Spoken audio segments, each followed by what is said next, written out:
3, 2, 1, go!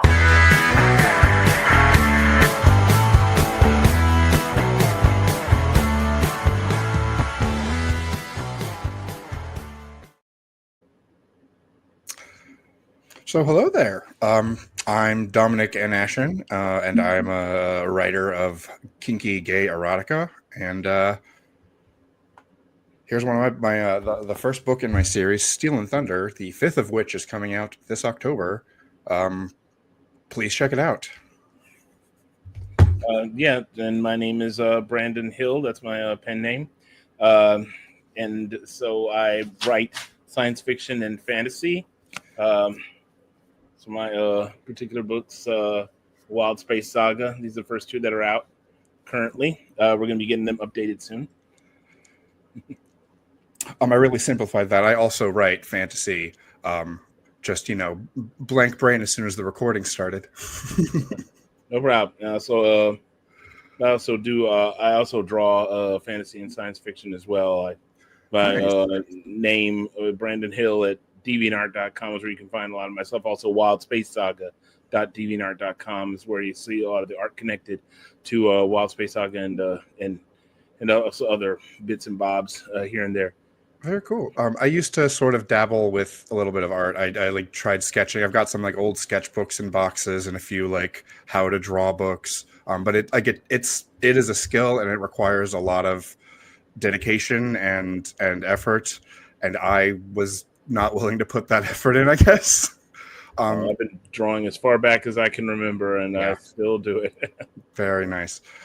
Maybe one day I'll pick it up again, but for right now, I'm pretty happy with the writing. It's been going well. All right. Excellent. So how should we do this? I don't know. So we're supposed to be answering 3 different questions. I thought that would be a moderator, but I guess not. So I guess we can just get on to the questions and answer them. I think we both answered the first one already. Do you practice any other kinds of art besides writing? Yeah. Very cool. I mean, let me see. I can show one of my pictures here. Ones that are safe for work. Let's see here. Where's all my inked ones? Give me just a moment.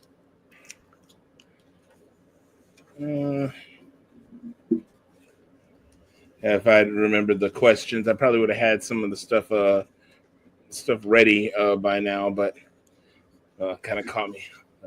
Okay, this is one. Not one of my best ones per se, but better than anything I've got. Something I'm currently working on. Cool. I draw to get ideas for what I write. So they tend to be characters for different books and stuff that I'm either thinking of or currently working on, just can visualize it better. I wanted to get into making comics. I love comic books. I read them all the time.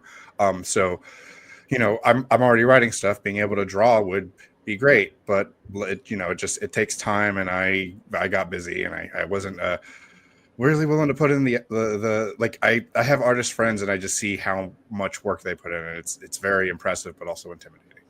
Yeah, I have friends who are artists as well, and my co-author also does a lot of artwork. If you go to the Wild Space Saga DeviantArt page, you'll see tons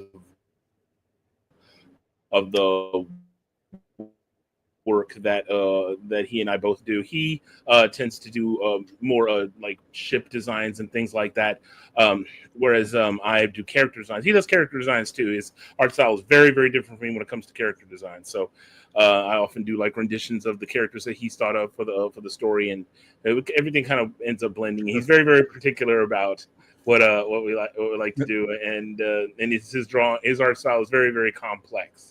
But it has to be very handy, being able to draw out some of what you're thinking for your story, and it must help you visualize more of what you're writing. That's really cool. Oh yeah, definitely. I've also met other authors who unfortunately they can't draw, but they often will commission other artists to do their work. Some authors have loved their work so much that I actually did fan art of, so nice. I do that too. But yeah, we also had other artists work with us because the original idea for Wild Space Saga was to make it into a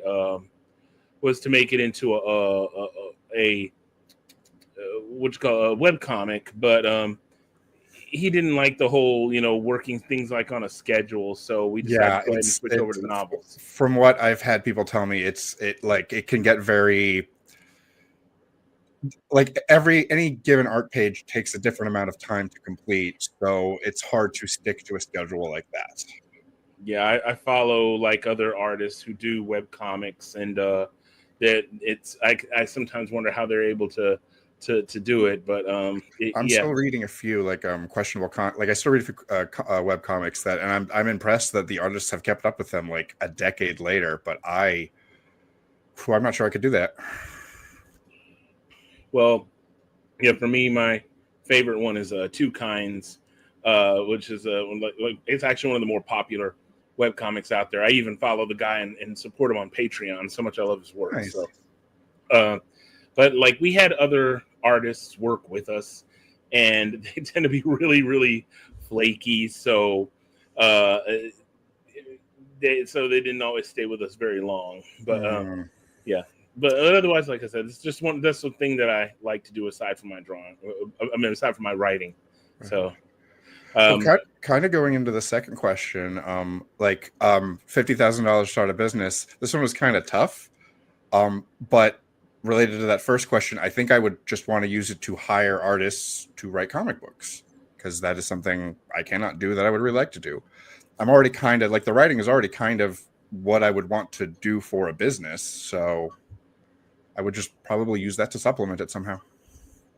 Yeah, for me, I don't know if I'd have $50,000 to start anything having to do with my books. Yeah. I'd probably work with a friend of mine who's really another one of my hobbies is I love to do board games, and I have a friend who has a ton of board games, and so do I. I have a lot of them. He has like far more than I do, and one thing I spoke to him about is like making a board game cafe, and that'd probably be something I'd probably like to do, like to get into. Very cool. I've been to those. They are very chill spots. That's awesome.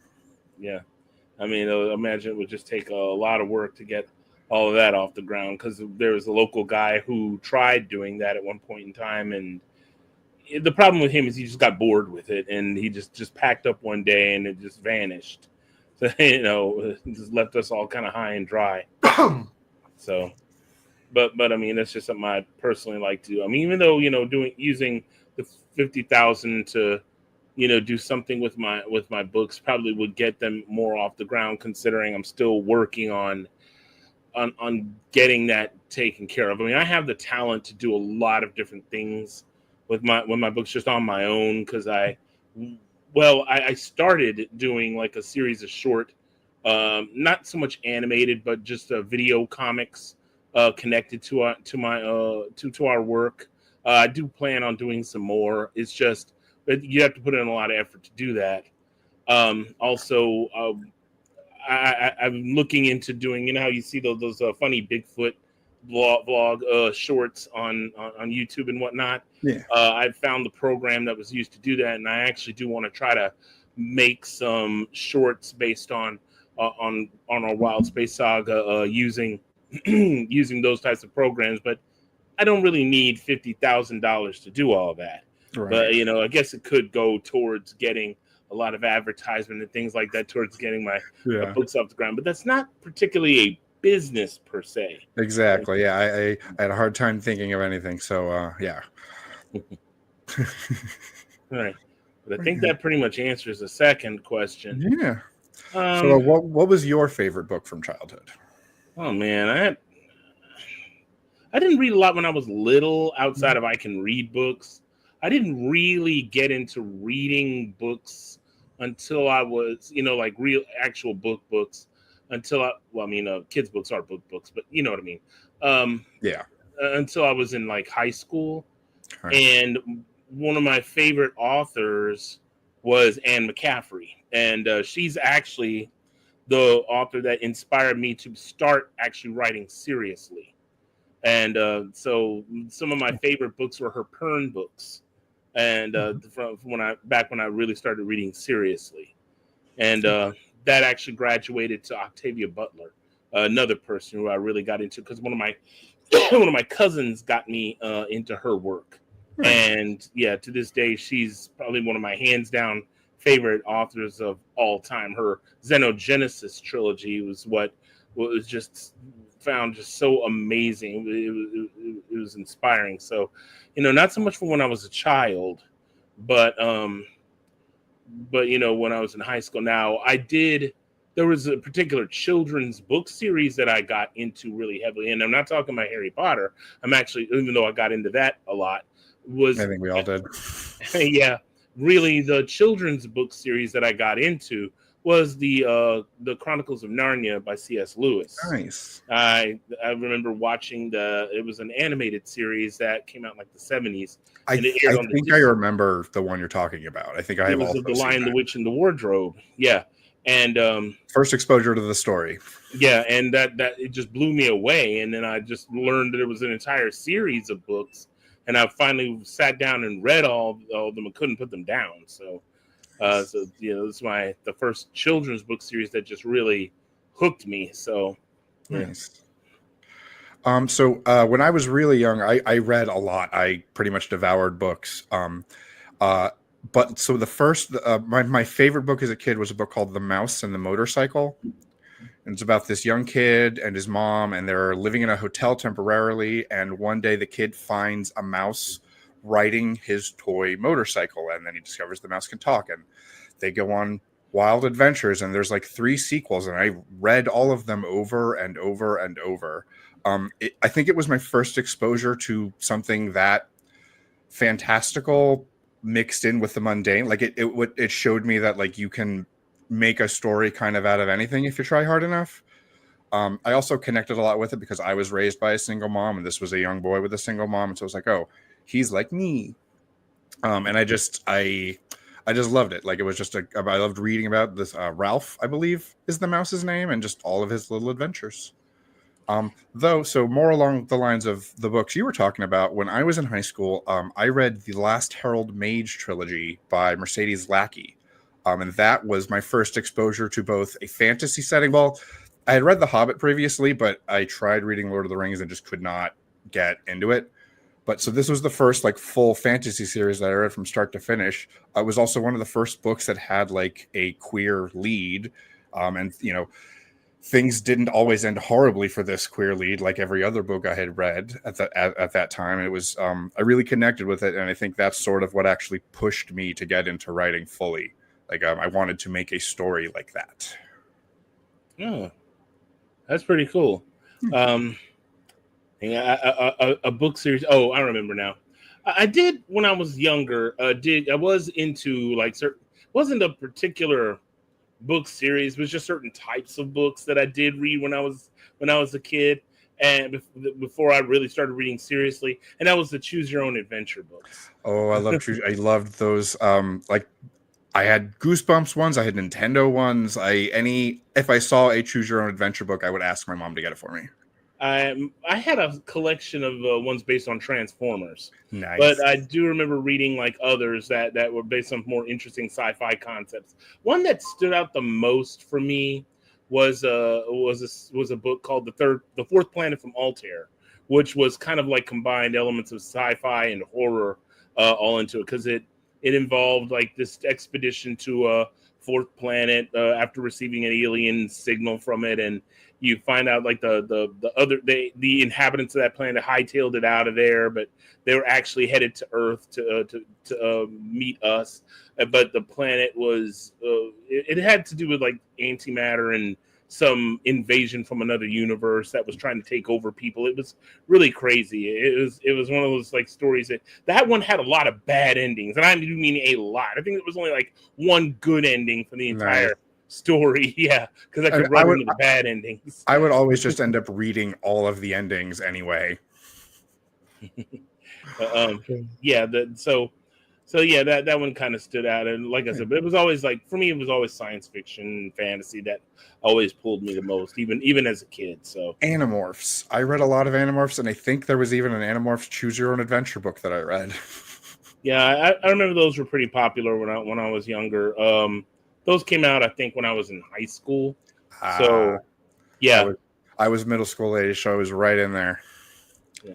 So yeah, those were ones I couldn't get into. Like I said, I didn't really get into seriously reading until I was in high school, and that was where I really started taking my first steps into writing, making little short stories, story fragments, that kind of stuff. Cool. Yeah, that's what led me to doing things I do now. So that's kind of like how that goes for me. Nice. So those are the three questions, but I'd actually like to circle back around to let us each both talk about the books we wanted to, because I was so awkward at the start and rushed through it. All right. So I mentioned to write kinky gay erotica. Well, it's half that and it's half fantasy adventure. My main series, Steel and Thunder, is about a human and an orc who, through circumstances, end up together and also end up having to go on magical adventures. It's hard to describe the full story without giving away too much of the plot, but there's armies of the undead, teleportation. It's a good time. I also have a werewolf series sort of set in the same setting. I have a contemporary series that's more set in the real world. I write a lot of different stuff, but it's all queer. So yeah. All right. Well, for me, although I have many other books that I've written, my two books, these two are the first two books in the series, like I spoke about earlier, Wild Space Saga. The first one is called Between the Devil and the Dark, and the other one is called Wrath and Redemption. And we've got a lot more books that are going to be coming down the pipe. Right now, we kind of, on the advice of our publisher, we are circling back to we just finished some major rewrites and additions to both books, and even the third book that we've written, which hasn't come out yet. And that's kind of expanded the story, lengthened it, and given it a bit more meat on the bones there. We added kind of like a B plot to the first book, so it's quite a bit longer than it was. The story is kind of like, both me and my co-author grew up loving a lot of like Saturday morning cartoons and a lot of sci-fi shows that came out in like the 80s and 90s. Yeah. Things like Babylon 5, Star Trek, all that good stuff, Space Above and Beyond. That was an old short-lived story that came out on Fox, for those of you who don't know. And so I started working on Wild Space Saga, it was I was putting a lot of disparate ideas together, and I was looking for other people to help me work on it, because I realized I had something that probably might have made a really good webcomic, and I was looking for other artists, because at the time I didn't have enough confidence in my own work. And over time, I've actually gotten much better at doing the illustrations and whatnot. The more you do something, the more confident you become in it, for sure. Yeah, particularly like doing computer illustrations using just digital. I actually taught myself how to do all that, so I can do my art a whole lot better than I used to. But a lot of, like I said, we ran into a bunch of people who flaked out on us, and then at the end, I met Terry. Terry and I had met on a mailing discussion group for an old 80s cartoon that we both love called Jace and the Wheeled Warriors. Kind of like a lot of big sci-fi fantasy mix. It take me a little too long to explain. If you go on YouTube, you can find stuff about it. Anyway, so we kind of started putting our ideas together, and we came up with Wild Space Saga, which is a story. It takes place like in the distant future in another part of the galaxy that humans have settled, and it's about the adventures of two different spaceship crews, particularly one of a ship called the Reckless, which is captained by a guy named Xerxes Paraska. Everybody calls him Xerx for short. And then the Shadow Star, which is piloted by Paige Wilson, she and a crew of mercs. And whereas Xerx is actually a descended from space pirates, so they're not like space pirates, and this are not 100% evil. You have evil space pirates who are just simply called raiders, and then space pirates do a lot of different odd jobs, and even I guess you could call them expert treasure hunters as well. It makes me think of Firefly, that show. Mm-hmm. Or that's the vibe I'm getting. A little bit, yeah. Mal and his crew are kind of outlaws, not always taking legal jobs. Yeah, the same thing with Xerx. All the jobs he's going to take aren't always legal. But or the jobs that you take always tend to have a higher danger quotient than at first expected to be. Like in the first story, it's like him, having the first voyage of his ship, the Reckless, which was bequeathed to him by his dad. The ship is actually an old warship from what was called the Imperium Wars, which is sort of a period of time where this old government that all the different worlds were under collapsed, and it caused a time of sort of lawlessness, and now the colonies are all coming out of that. But you have another government that's rising called the Second Imperium, which is trying to take over other worlds. Well, his ship, the Reckless, is a ship of the First Imperium, where back from a time where technology was actually a lot more advanced, and so he has a pretty powerful set of guns on his hands with that ship once he figures out how to operate it. And then the second book, Wrath and Redemption, is the crew going to a station called Tefanavar, which is on the border between the Alliance. You have the Alliance and the Second Imperium, but you also have this alien race called Felians, which are the only other alien race that humans have come into contact with. And they're very friendly. Many Felians have actually crossbred with humans, and it's not all as Star Trekky as it sounds. There's actually a reason why they are genetically compatible with humans. That'll be revealed as the story goes on. But anyway, they go to this space station. He meets some cousins of his, and they uncover a particular a conspiracy that not a conspiracy. An evil plot by a mad scientist that his cousin has been hunting down for years and years, and she ends up becoming sort of a villain, a recurring villain throughout the series. Yeah, so it's gonna be interesting if you read the book. A lot of things that happen in that story are gonna be pretty cool. Nice, very cool. Sounds like a good time. Yeah, I always tell people, think about all the old sci-fi shows and cartoons that you watched, growing up as a kid. It's the Wild Space Saga is all that kind of all rolled into one. Nice. Yeah. My books are heavily inspired by Dungeons and Dragons, I'd say, like specifically games I have played. I'll either base characters off characters, of my own or my friends, or just sort of quirky things that happen in the story. I was like, ooh, that would make a great thing in a book. My books are a pretty equal amount of, romance and adventure. This fifth book coming out, similar to you, it was a really long writing process. I had to take a break about halfway through. I'm happy that it is finally coming out this October. And it's a good time if you like fantasy, fun, and want to read some queer shit. A big part of why I wanted to get into writing was a lot of the books I read that had queer content. It was really depressing. And so I wanted to write stuff that was more fun. And, why shouldn't there be a gay romance book that is also set in a D&D-like world? Yeah, I see. Well, I hope that, for us, the character interactions are really good.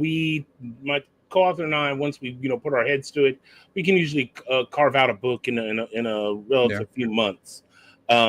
Right now, we're currently working on book 4 that we have been a little bit slow in going, but only because we're just waiting for the first book to come out, to be re-released. That should be coming up very soon because we've been in contact with the cover artists, and I think that's all that needs to be done before the book comes out. We're really kind of happy with what we're seeing when it comes to the cover. So, because this cover is nice and all, but it's a little kind of shadowy and mysterious.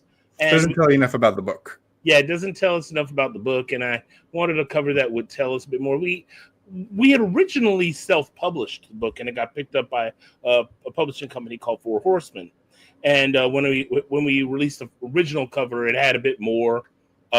We had like a picture of Xerx on the front, and I actually designed the cover. This is how confident I've grown in my artistic ability. I actually have designed my own covers on a few occasions. Nice. For some of the Wild Space Saga books, and then another unrelated book that I called the Tribute King. But otherwise, I'm trying to say is that we can usually carve out a book pretty quickly, and so because the stories are pretty easy to tell, and Terry actually has his thoughts more together than I do. It kind of, for me, I'm very ADD, so it takes time for me to get everything all in Right one there place. with you. So I'm usually kind of back and forth with him. Okay, we're supposed to do this, and this, right? Yeah, we do this. So I just write it all out, and he comes in and eviscerates my work, and, and we work on that. And he sends me his stuff, and I go through it, dot the I's and cross the T's. And because he lives in the UK, and I gotta go in the kind of thoroughly and make sure everything's matching. We usually do it for like Western. For American audience, so I gotta kind of fiddle with the spelling and that kind of stuff and how he writes it. But otherwise, it's pretty. We've kind of streamlined the process. Good, yeah. The people For Horsemen works with to do their covers are pretty amazing. I mean, like this is mine. There's no confusing about what you're going to find in that book. Oh yeah. I've had the same artist do all of the art for all 5 of the books in this. Actually, all 7 books I've published through them, and I'm very happy with them. They do good work. Yeah, I've run into a lot of artists some artists who do their own like cover designs and whatnot. There's interestingly enough, there's probably some folks you might actually like. There's one guy who does like some like erotic fantasy.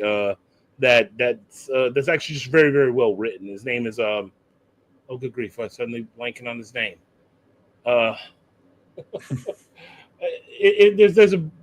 There's a book called the Fantasy Envoy series, and oh man, poor guy, if he sees this, he's gonna be so upset that I suddenly just forgot the name. Fantasy Envoy? Yeah, it's like there's a book called like The Elf Wife. There's one called the one you probably might like is The Virgin Orc's First Kiss. I will have to check that out. Yeah, and I'm like suddenly blanking on his name, and I'm like a deer in headlights right now because I'm really embarrassed that I suddenly Paul Lucas. There you go. There we go, Paul Lucas. That's awesome. I will have to check him out. Yeah, he's actually written one of my favorite books that I've read in a long time. He wrote a book called The Shattered Sky, which is a sci-fi, a big epic sci-fi story that just probably gave me the best ugly cry moment I've ever had when I read a book. So nice. But yeah, I think I don't know if there's anything else we need to say about that. I think that's it. All right. Yeah, I think we're about ready to wrap up. Okay. I've been Dominic N. Ashen. You can find me at dominicashen.com. I also have a Patreon at patreon.com/Dominic Ashen. Go ahead. Oh, you can find all my stuff there. I'm on social media. I try to keep things updated pretty regularly. I'm Brandon Hill. You can find my work and updates for Wild Space Saga at Wild Space Saga. wildspacesaga.deviantart.com and also brandonhill.deviantart.com. Also, I do have a YouTube where I do book reviews. It's Deckrash, DECKRASH. I've started redoing that. I'm about to do another book review very soon, and I've done like 2 new ones recently. And I hope you guys like them if you want to go and check them out if you're so inclined. Very cool. Well, it's been great talking to you, Brandon. Yeah, you too, man. Have a good one. Hey, y'all too. 3, 2, 1, go.